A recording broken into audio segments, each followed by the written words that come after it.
El título de esta conferencia se denomina El comienzo de la historia.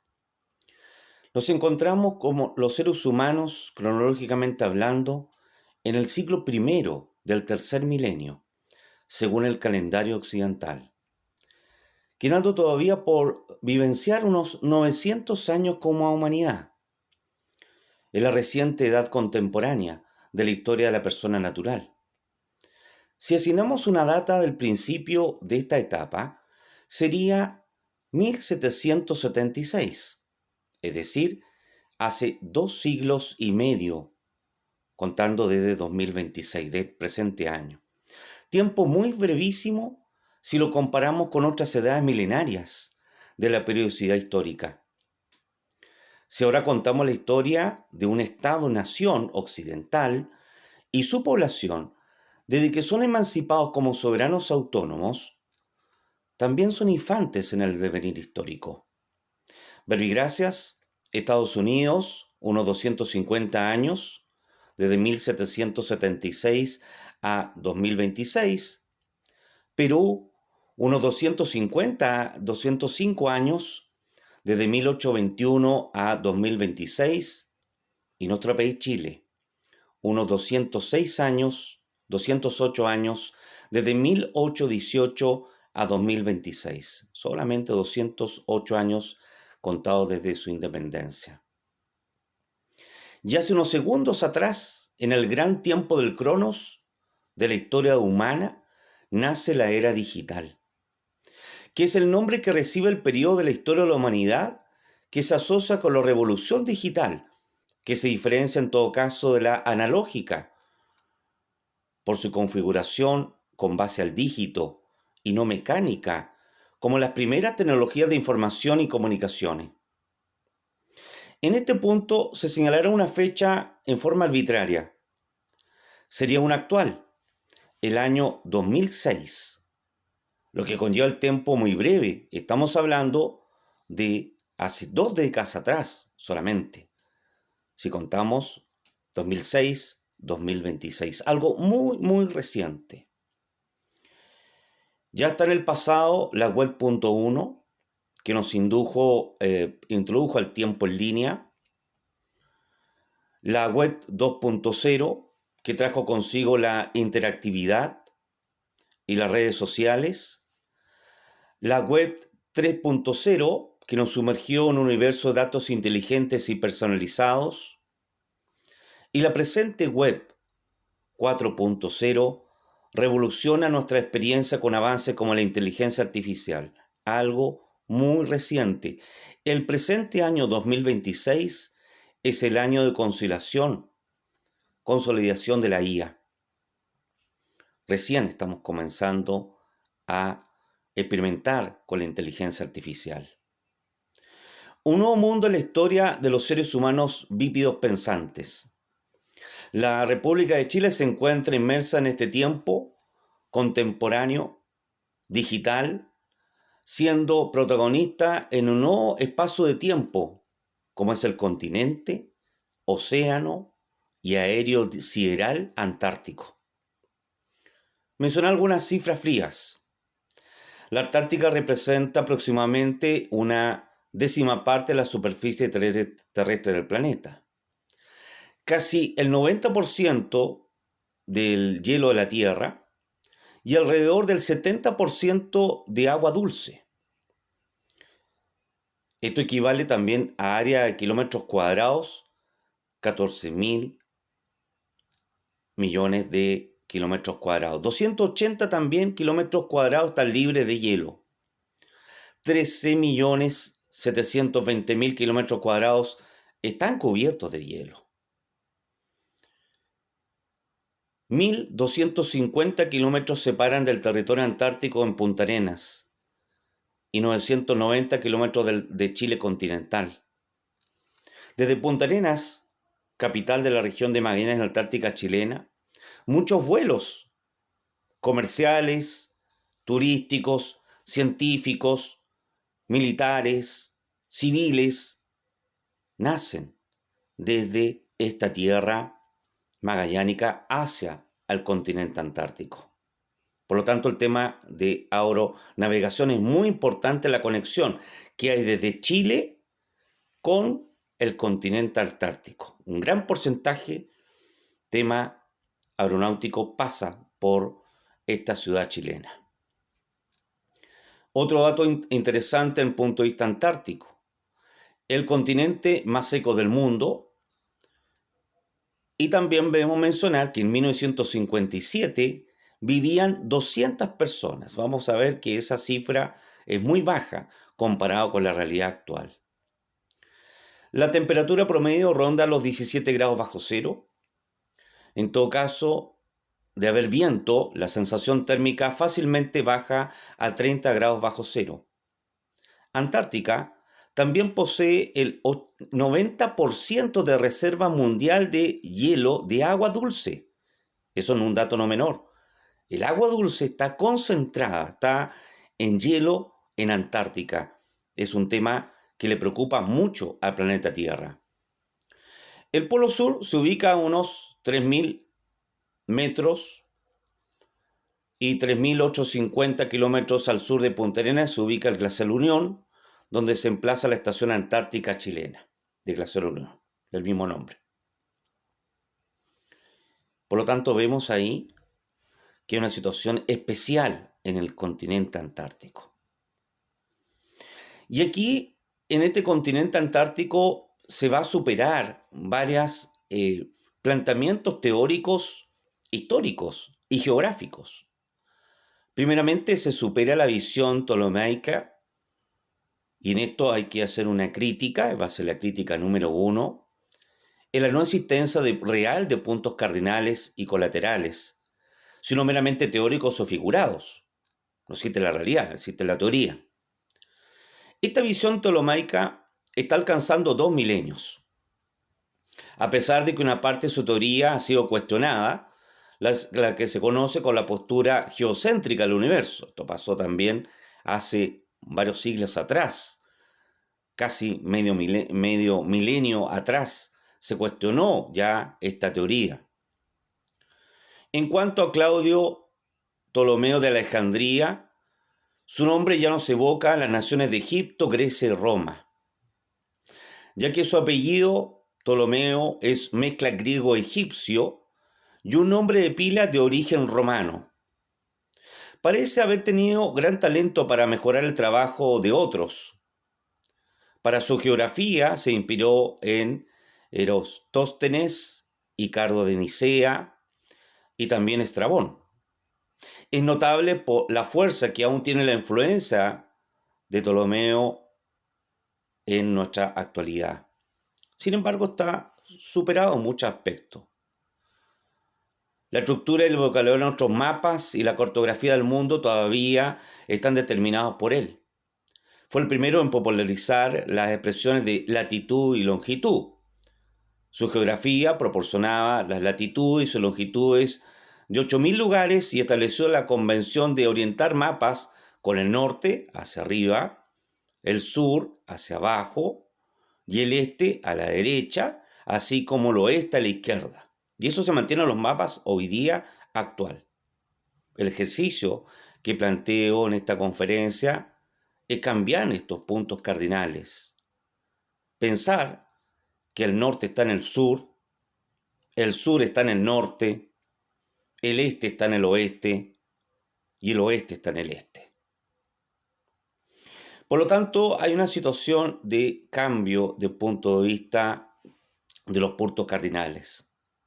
Pensar que Antártica quizás está en el norte del planeta Tierra, no en el sur, no en el polo que está lejos del centro civilizatorio de la humanidad, está lejos. Otra crítica que podemos también plantear a nivel geográfico es el cuestionamiento de tierras firmes o continentes. Esto a raíz del continente antártico. Primeramente, una interpretación geográfica matemática restringida. Observando el mapa, se puede señalar las siguientes afirmaciones en cuanto al continente antártico. Tiene una ubicación privilegiada por sobre los demás 5 continentes tradicionales: Asia, África, Europa, América y Oceanía. Se encuentra cercano también a continentes de América, África y Oceanía. Para algunos, Oceanía no es considerado continente por su extensión territorial, ya que posee como tierra firme solamente 8 millones sin fracción de kilómetros cuadrados, por debajo de lo que es un continente que debe aspirar a los 10.000 kilómetros cuadrados. Además, geográficamente, se debe considerar a Europa es una península del continente de Asia. En cambio, América debería estar dividida en dos continentes, América del Norte y América del Sur, porque sus superficies no comparten la misma unidad tectónica. Recomiendo aquí cambiar de nombre a América del Sur o Sudamérica por las Américas del Norte, la América del Norte y las Américas del Sur. Se diferencia en muchos aspectos y no solo morfológicamente hablando, que las hace tener cada una su particularidad. También cuestionamos las tierras firmes o continentes. Primeramente, una interpretación geográfica matemática amplia. Podemos señalar que existen 7 continentes en nuestro planeta, siendo aquellos que se componen de tierras que se encuentran sobre el nivel del mar, continentes e islas, las cuales representan el 26% de la superficie de la Tierra. En términos geográficos, son grandes extensiones de tierra que se encuentran rodeados por océanos y mares. Establecemos los 7 continentes que compartimos con la doctrina. Serían los siguientes: Asia, de una superficie de 44 millones de kilómetros cuadrados; África, de una superficie superior a 30 millones de kilómetros cuadrados; América del Norte, de una superficie de 24 infracción kilómetros cuadrados. Como cuarto continente, América del Sur, de una superficie de 17 millones de kilómetros cuadrados y fracción.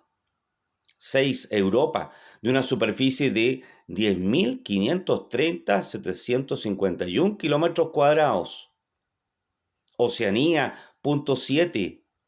Y mencioné en número 5, Antártica, de una superficie de 14.107.637 kilómetros cuadrados. Por lo tanto, por sobre Europa, que hemos mencionado, de una superficie de 10.530.751 kilómetros cuadrados. Y por último, Oceanía, de una superficie de 8.935.124 kilómetros cuadrados.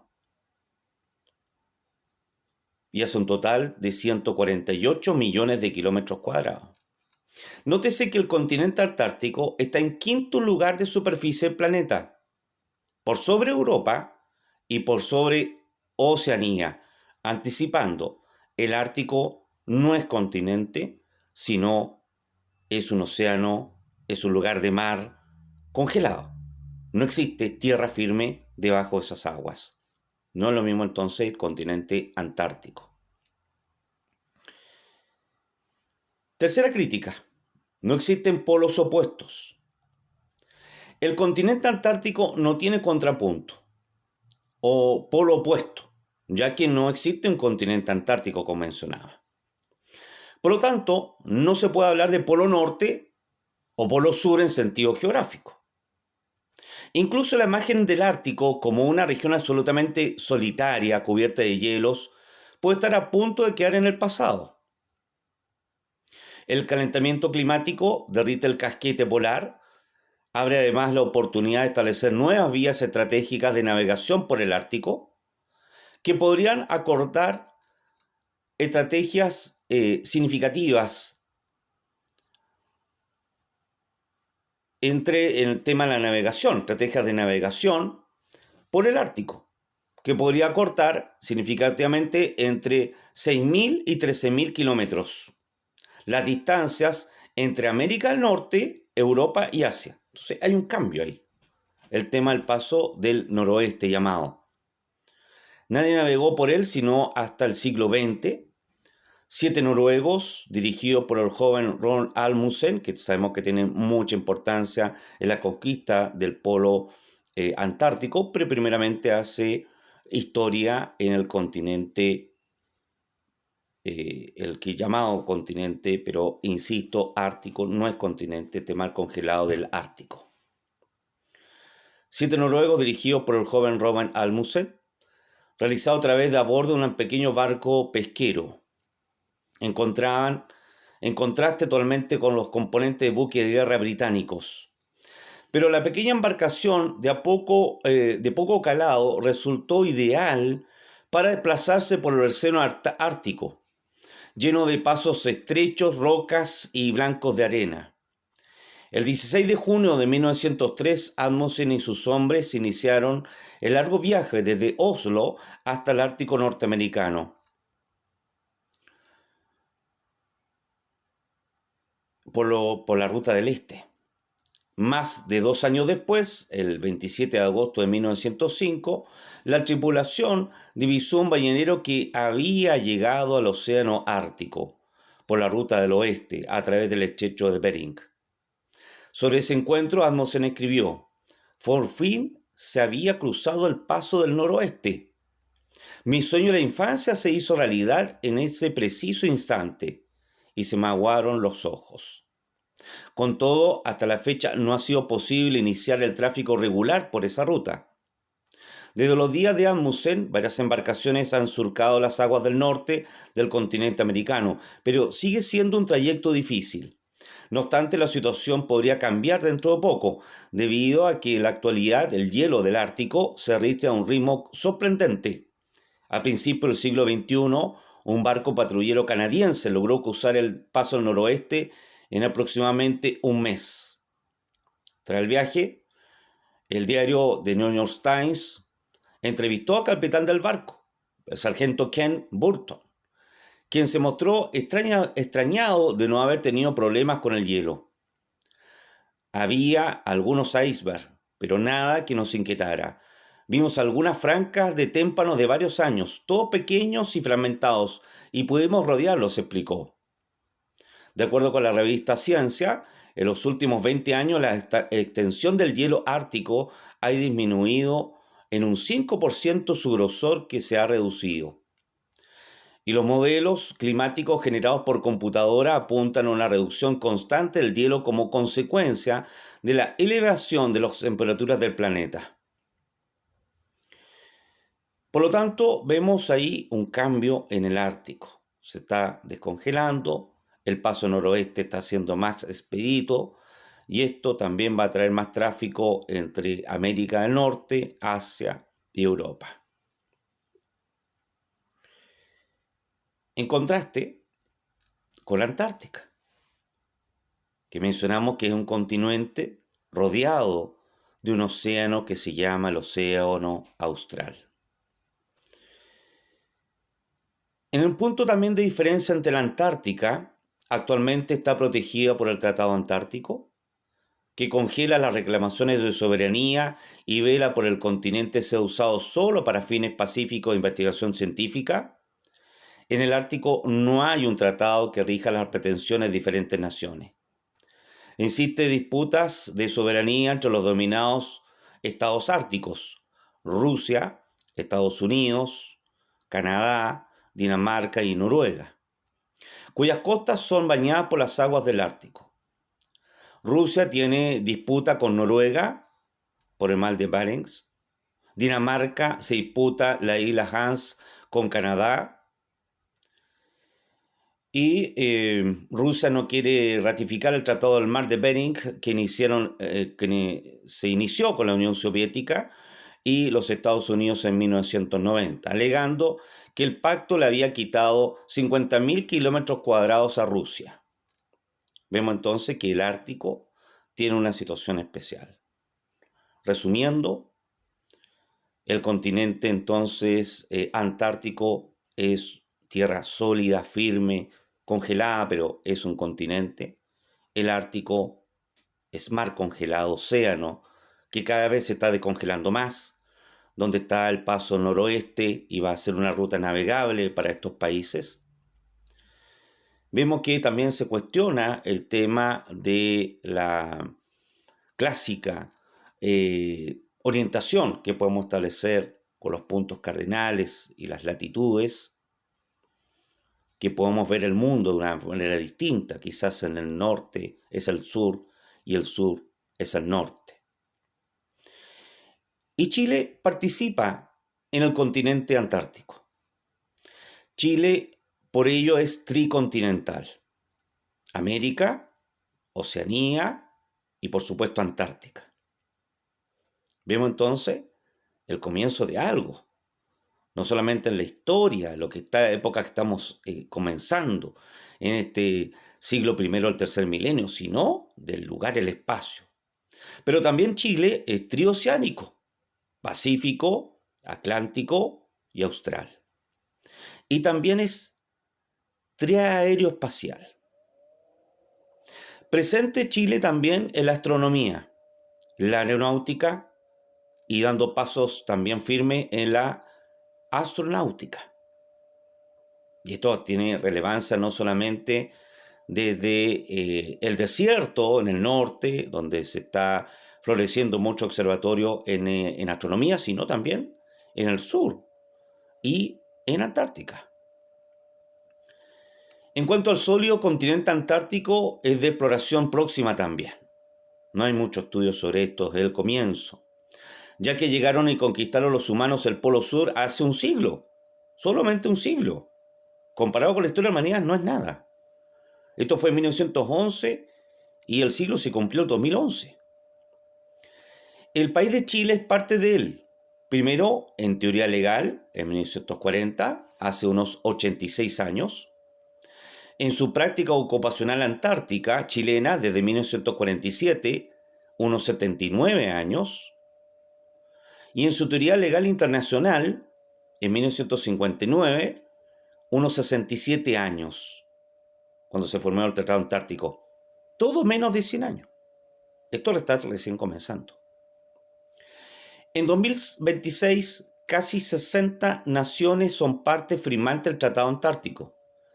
Entre ellas tan particulares y disímiles entre sí como Corea del Norte, Cuba, Arabia Saudita, Emiratos Árabes, Kazajistán, Pakistán, Guatemala, Islandia, Ucrania, todo con su historia y su gente. Información de antaño que cualquier historiador le deleitaría estudiar y profundizar su conocimiento universal como local.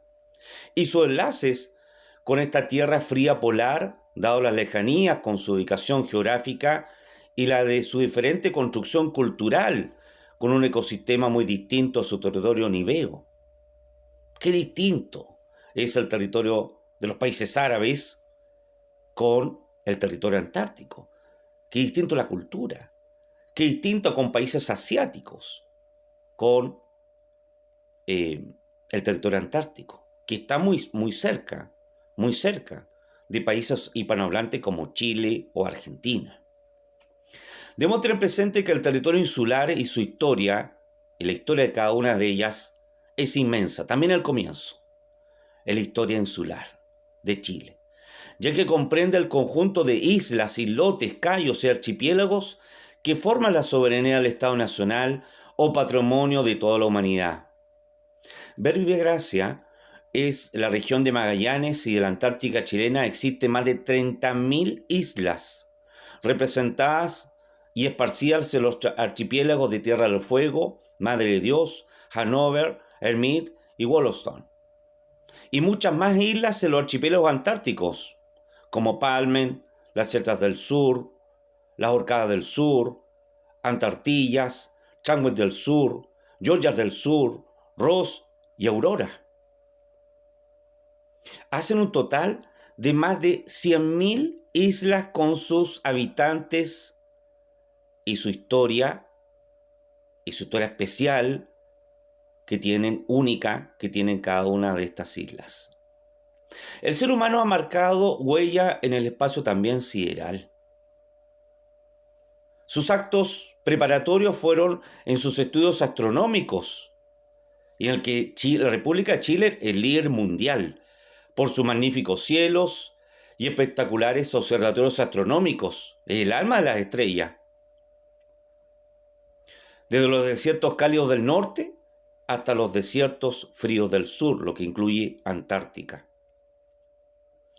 Han observado solo en nuestra galaxia espiral de la Vía Láctea, el que contiene más de 400.000 millones de estrellas. Una cifra no menor, 400.000 millones de estrellas, estamos hablando solamente de la Vía Láctea. Entre ellas, el ancla de nuestro sistema solar, que es una estrella de tipo G2b que llamamos Sol. Es lo que da la entidad a todo lo que gira alrededor del Sol, que no es poco. 8 planetas principales: Mercurio, Venus, Tierra, Marte, Júpiter, Saturno, Urano y Neptuno, y 5 planetas enanos reconocidos oficialmente: Plutón, Ceres, Tierra, Makemake y Haumea. Cientos de satélites naturales que llamamos lunas, complejas y tan grandes como los propios planetas, y millones de asteroides y cometas. ¿Faltaría relatar a futuro las misiones robotizadas y tripuladas de este magnánimo espacio? Este espacio que está sobre nuestro país, que es continental, insular, pero también antártico, que habitualmente está en lo superior de nuestro ser, comenzando con el planeta rojo de Marte en el sistema solar. Volviendo a la Tierra, podría llamarse agua. Es muy relevante la trascendencia de su océano y su gente, especialmente el océano austral. Históricamente, en cartografía, el Mar del Norte era el océano Atlántico, el Mar del Sur y Oeste era el océano Pacífico, y el Mar del Oriente o del Este es el océano Índico. Pero el navegante español Francisco de Oces descubrió hace medio milenio, 500 años, otro mar, el Mar de Oces. Esto sucedió en 1526, hace, si contamos 2026 nuevamente, 500 años, medio milenio. En las primeras cartografías mundiales se señalan con el Mar de Oces, que comprende el tránsito inhumano donde existe la tempestad con su amplio y apocalíptico menú, con sus fuertes vientos de más de 100 kilómetros por hora, con sensaciones térmicas bajo cero, rozando el 0 Celsius, y olas no menos de 15 metros de altura. Genera una ubicación de desamparo donde la muerte está muy presente, más que en una guerra abierta.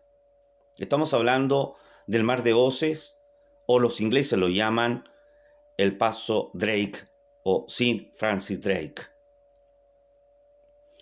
Pero también Francisco Oces, este español, descubrió el océano Antártico o el océano Austral.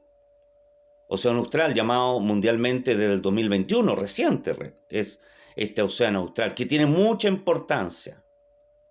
Es el quinto océano internacional, posee un área de 21.960.000 kilómetros cuadrados.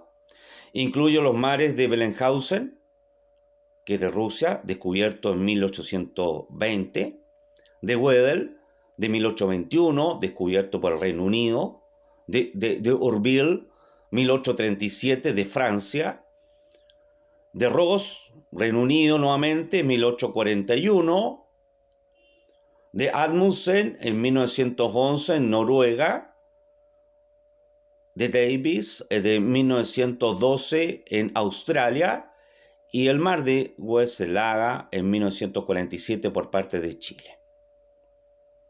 Geográficamente se ubica en el límite norte del océano Austral.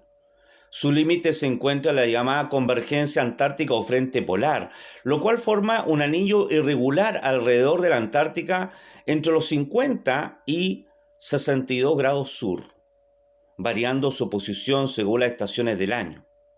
Una gran importancia tiene este Mar de Oces o océano austral en su papel en la regulación, tiene un gran papel en la regulación del clima global y los patrones meteorológicos.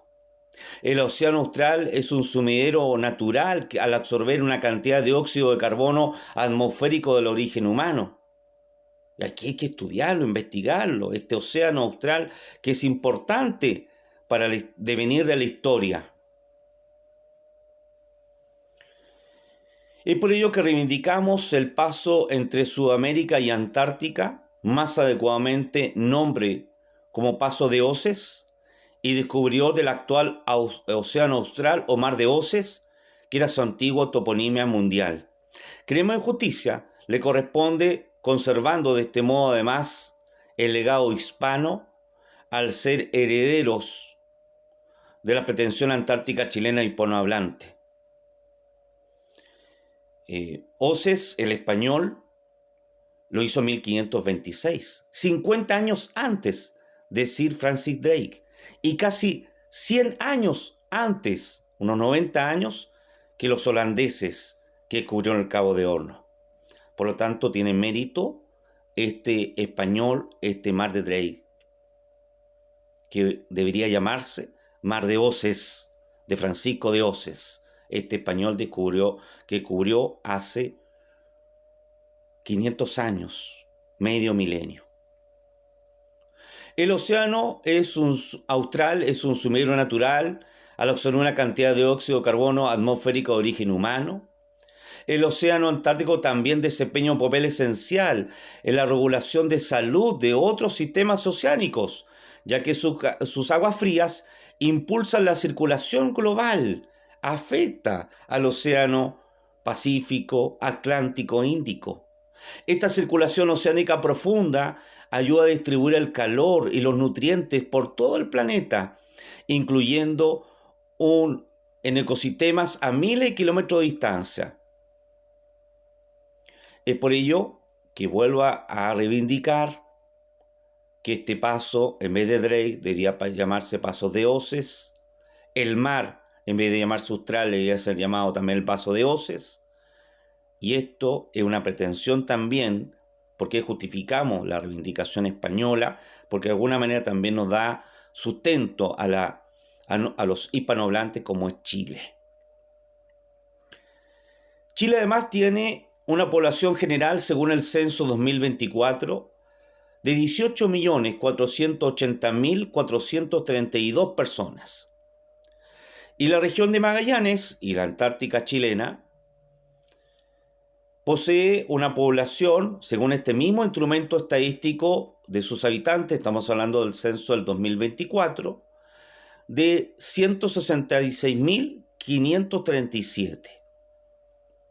Pero debemos sumar hoy día, aquí hay historia para hacer, aquí hay que conocer también a su población, que cada uno tiene su árbol genealógico, tiene sus ascendientes, sus descendientes, poder conocer más.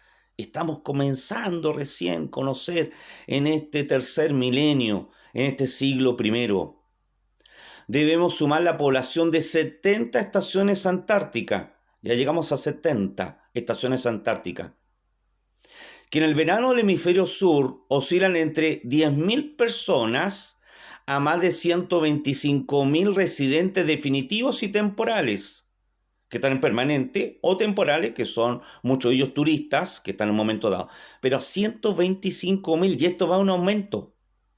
Por lo tanto, hay que conocer la historia de cada uno de los que exploran ahí. Es mucha historia, personal, familiar, profesional, que se puede conocer, que participan más de 60 países antárticos. 60 países que, insisto, como mencioné en esta conferencia, desde países árabes hasta los tradicionales, los dos iniciales, en que está Estados Unidos, donde está Francia, donde está Rusia, donde está Japón, pero también Chile, como uno de los primeros.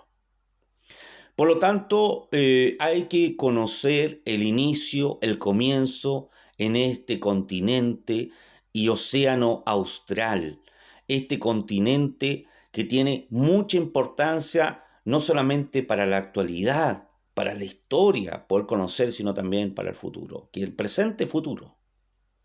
En este continente se hacen muchas labores como de mantenimiento, científicas, turísticas, comerciales, deportivas, educativas, culturales, artísticas, entre otras múltiples actividades antárticas, no solamente patrocinadas por el Estado, sino también privados. Muchos privados participan en el Antártica, en el continente, que es un continente, hicimos, de más de 14 millones de kilómetros cuadrados, más el océano austral, que hay que conocer, hay que investigar, que siendo parte de la República de Chile. Por lo tanto, es interesante este comienzo de la historia de Chile, de lo que nos ha contado, en este contexto de edad contemporánea que está comenzando, en el contexto de esta era digital que está recién comenzando. Entonces, es el comienzo de esta historia que va marcando acontecimientos que hace el hombre en estas latitudes extremas, sureñas, antárticas. Vemos entonces que es importante poder seguir investigando, analizando y poder estar presente en la historia para seguir investigando un poco más acerca de estas situaciones nuevas, un nuevo mundo, un nuevo territorio, nuevas personas que están interactuando en el devenir histórico de la humanidad. Por eso es importante poder investigar y poder saber más acerca de esta historia, que es historia reciente, pero también del pasado, que se está formando, se está naciendo.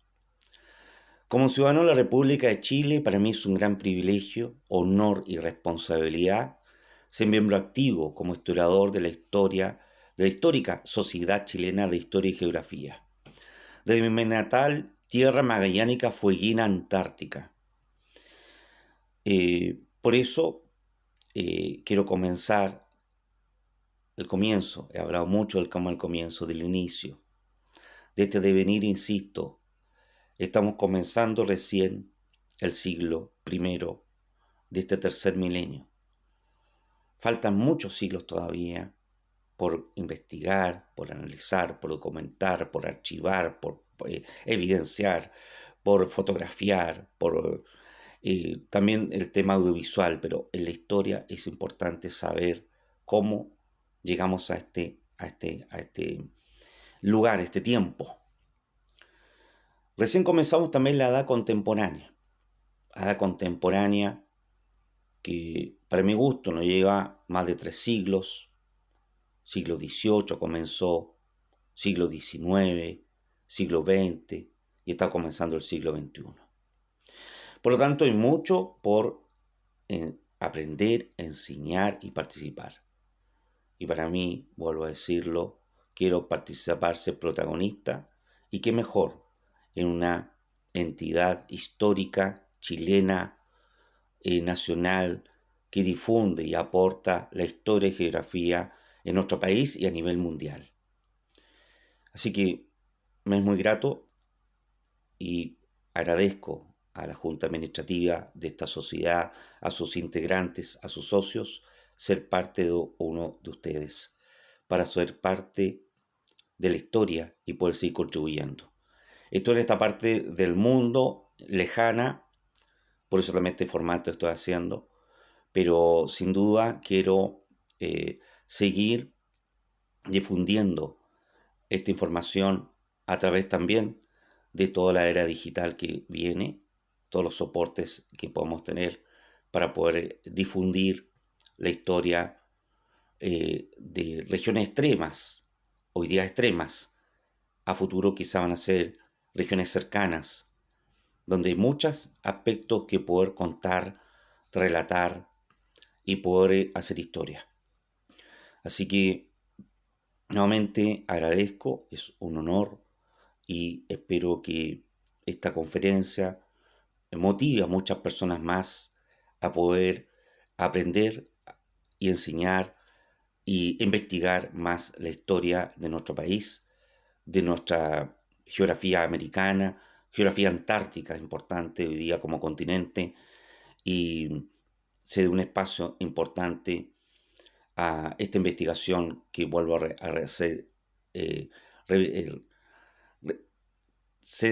mostrar la importancia, vuelvo a redundar quizás, pero no deja de ser cierto que es importante seguir investigando esta parte del planeta, que va a ser relevante para la geografía, la historia, la astronomía, la biología, la ciencia, la medicina y tantas otras ciencias y disciplinas que es importante y quizás conllevaría que mucho tiempo el poder también enunciar. Así que dejo esta información, esta conferencia, para dejar un testimonio como que no estoy ingresando a la Sociedad Chilena de Historia y Geografía, donde grandes historiadores nacionales han estado en ella, han permanecido, la han fundado, y para mí, insisto, es un error que en esta parte de este tiempo y de este lugar pueda contribuir a aportar más acerca de la historia. Me sumo a los demás integrantes, agradezco mucho a la honorable directiva que preside esta sociedad y agradezco también la consideración que han tenido de este historiador que está en esta parte actual del mundo. Y para mí también es relevante porque cumplo medio siglo y por lo tanto no es menor pertenecer a una sociedad en mi siglo de existencia donde he leído mucho, he estudiado mucho y lo reflejan eso también mis títulos profesionales. Quiero mandar un saludo, por lo tanto, a la honorable directiva, a sus integrantes, a sus socios, y poder así mostrar solamente gratitud y agradecimiento y honra por estar en esta entidad histórica y de futuro también. ¿Mm? Muchas gracias y espero haber cumplido los requisitos para ser ya un socio activo de esta entidad, gran institución nacional que tenemos en nuestra República de Chile.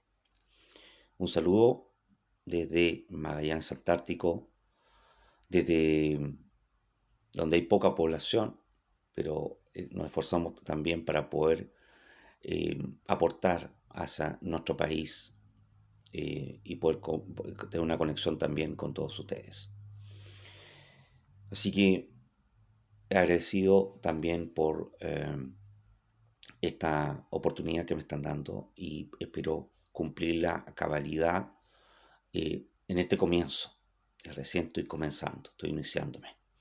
Así que eh, espero seguir conectado con ustedes en todo sentido y poder seguir continuamente y espero 50 años más.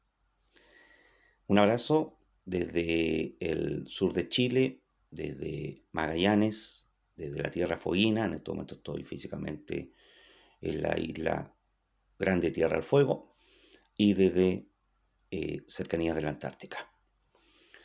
Nos vemos hasta nuestra oportunidad y muchas gracias también por esta consideración.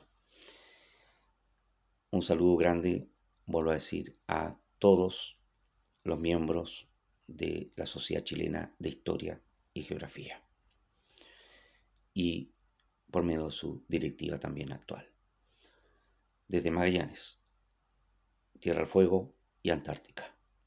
Tienen acá a un miembro que espero esté a la altura del cometido y los objetivos de la sociedad. Muchas gracias. Hasta pronto.